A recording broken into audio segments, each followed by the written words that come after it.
Konoktор, кадырлуу меймандар, бүгүн сиздерди өлкөбүздүн борбору Бишкек шаарында өтүп жаткан тарыхый жана кубанычтуу иш-чарага жаңы Алтай шаарчасынын курулушун баштоого мезгил кутусун салуу аземинде көрүп турганыбызга чын жүрөктөн кубанычтабыз.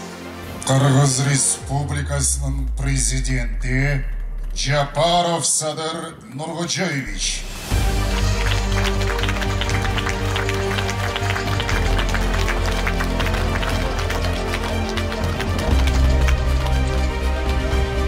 Урматтуу Садыр Нуркожоевич, ардактуу иш-чаранын катышчылары, бүгүн Борбор шаарыбыз Бишкектин инфраструктурасын жакшыртуу, келечек муундарга өнүккөн шаарды калтыруу деген ой тилегибиз менен Алтай шаарчасын түптөгөнүп турабыз.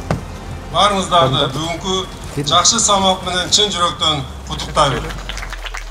Кыргыз Республикасынын президенти урматтуу Садыр Нуркожоевич, бүгүнкү иш-чаранын ардактуу катышуучулары, кадырлуу достор, коноктор, биз бүгүн Бишкек шаарынын аймагындагы Алтай шаарчасынын курулушун баштаган турабыз. Биздин эсеп боюнча бул курулуш долбоору чөлкөмдөгү эң ийри курулуш долбоорлорунун бири. Бул долбоордун башталып жатышы Кыргызстанга бизге окшогон инвесторлорго жагымдуу шарттар түзүлгөндүгүнөн кабар берет.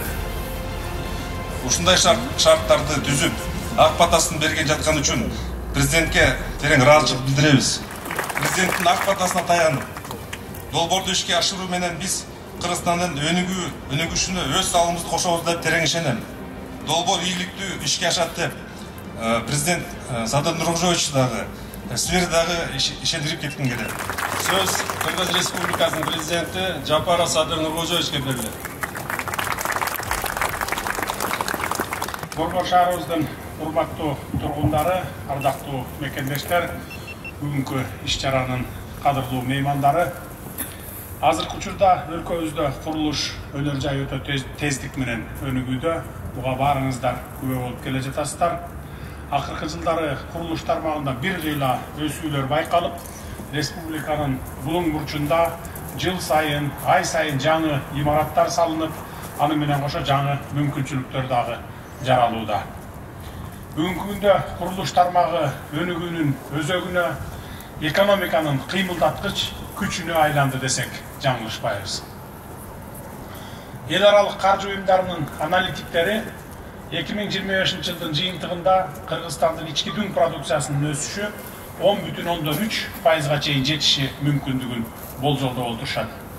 Мындай өсүшкө курулуш тармагынын активдүү өнүгүшү дагы себеп болууда. Мамлекетибизде курулуш тармагындагы өсүштүн көрсөткүчү 30%-дин үстүндө жүрүп жатат. Бул жүздөгөн демилгелер, миңдеген жумуш орундары, миллиондогон элибиздин келечекке болгон илгери үмүттөрү деген сөз. Элибиздин жашоо соңолсун, шаарыбыз өнүксүн, атуулдарыбыз узак жылдык күтүү менен эмес, өз убагында үйлүү болсо экен деген аруу тилектерди ар бирибиз көкүрөгүбүздө жашатып келебиз. Бир кезде биз Бишкекте башка өнүккөн шаарлардай болуп тикесинен өссө экен, жаңы конуштарыбыз капталына жайылбай, кабат-кабат үйлөр турса экен деп кыялданчу элек. Эми ал кыялдар бүгүн чыныгы жашообуздун босогосунда турат. Мынакей бүгүн биз дал ошол дагы бир кыялды ишке ашыруу үчүн, жаңы шаарчаны түптөө үчүн мезгил кутусун салуу иш-чарасына чогулуп отурабыз. Тагыраак айтканда, Алтай шаарчасын куруу долбоорун ишке ашырууга кадам таштап, келечек муундарыбызга каалоо тилегибиз менен кайрылуу калтырып, шаарчанын пайдубалын түптөөгө азыр Кудай буйрса старт беребиз. Бул жерде 1551 даана 5 кабаттуу турак үйлөр, жалпы 34 миңден ашуун батир. Бул деген сөз бир толук райондун элин ушул жерге батырып атабыз деген сөз. Анын ичинде 1, 2, 3 жана 4 бөлмөлүү батирлер курулат. Жалпы курулуш аянты 1,7 миллион чарчы метрден ашат. Мунун баары миңдеген үй бүлөлөргө жаңы мүмкүнчүлүктөрдү изет десек болот. Бул долбоор шаарыбызды көрктөндүрүүгө, тургундардын жашоо деңгээлин көтөрүүгө жана экономикалык өнүгүүгө чоң салым кошот. Алтай шаарчасы калкыбыздын турак жайга болгон муктаждыгын жоюу жана шаар инфратүзүмүн жаңы деңгээлге көтөрүү үчүн иштелип чыкты. Бул жерде 5 орто мектеп, 6 бала бакча, 2 поликлиника, 50 гектар жерге сейил бак, спорт жана балдар аянтчалары жана жашыл зоналар да курулат. Мындан тышкары 85 километр ички жол, 50 километр тротуар жана 30 миңден ашуун унаага ылайыкталган унаа токтотуучу жайлар да курулат. Курулуш толугу менен заманбап жана коопсуз технологиялар менен жүргүзүлөт.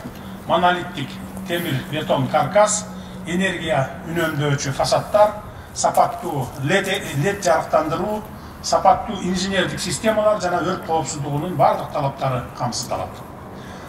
Шаарчадагы курулуштар 8-9 балдык сейсмикалык аймак үчүн стандарттарга толук жооп берет. Ошентип, Борбор калааны ошондой эле өлкөбүздүн бардык аймактарын өнүктүрүүгө, элибиздин бакубатчылыгы үчүн шарттарды түзүүгө белсен күч аракетибизди жумшап келе жатабыз. Өлкөбүздүн куттуу борбору Бишкек шаарын келечек муундарга өнүккөн шаар катары калтыралы деген илгери үмүт тилек менен ушул шаарчанын курулушун түптөп жатабыз. Өзүңүздөр байкагандай, бул комплекс чөлкөмдөгү эң ири курулуш долбоорлору болуп саналат.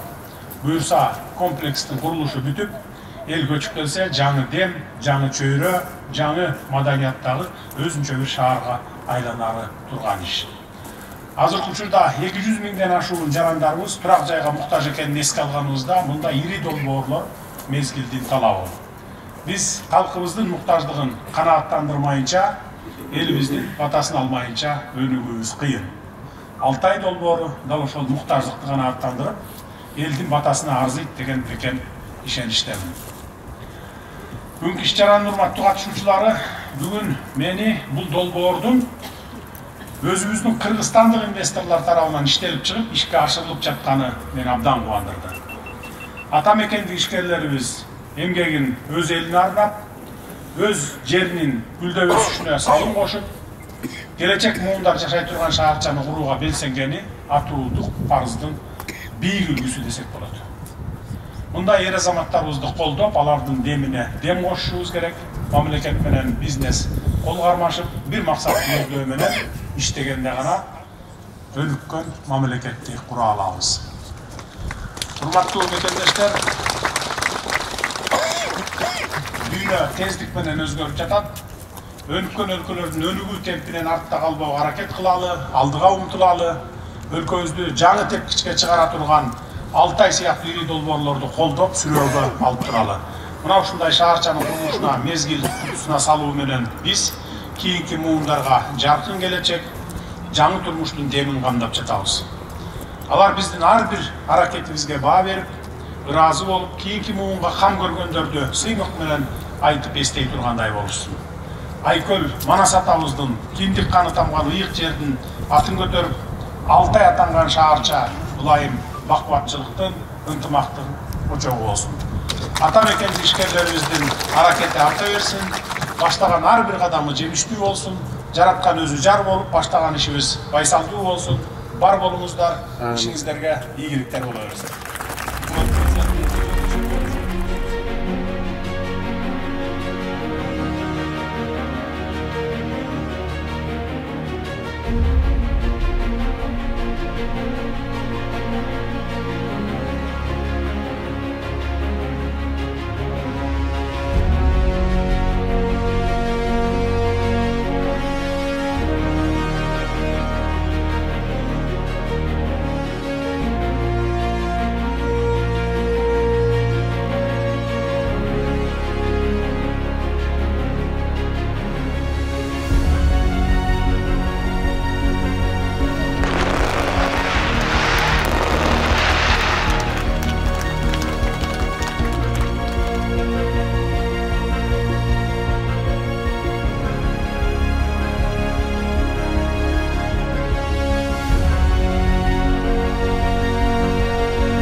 Мына урматтуу кадрлар, бүгүн биз болсо Алтай, биздин артыбызда турган Алтай шаарчасынын ачылыш аземинде турабыз.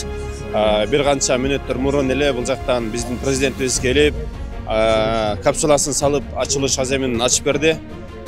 Бул шаарча биз ишендирип барыңыздарды айтып кетебиз. Кудай буйруса, элдин керегине жараган, элдин жашоо шартын жеңилдеткен, Кыргызстандын деги эле мындай бир эсенгилин символ болот деп ишендирип айтып кетебиз. Бул шаарда жалпы аянт негизи бул шаарчыда 234 гектар, жалпы 1500 үй. Бул объектибиздин сатуусун бир канча күн мурун баштаганбыз. Алдын ошол ээлери алып келишимдерин түзүп атышат. Бардыгы кубанычта, бардыгы күтүп атышат. Биз 4 жылда 28 жана 30 жылдарга 2 этап менен бул жерде Кут курулуш компаниясы тапшырып беребиз деп атат өздөрүнүн ээлерине. Кудайым буйруп ушул күндүн ушул шаарчабыздын дагы Алтай шаарчабыздын буйрса ушундай ачкыч тапшыруу аземин дагы өткөрөбүз деген үмүттөбүз. Ошол күндү биз дагы чыдамсыздык менен күтөбүз. Андыктан сиздер дагы биз менен бирге болуңуздар.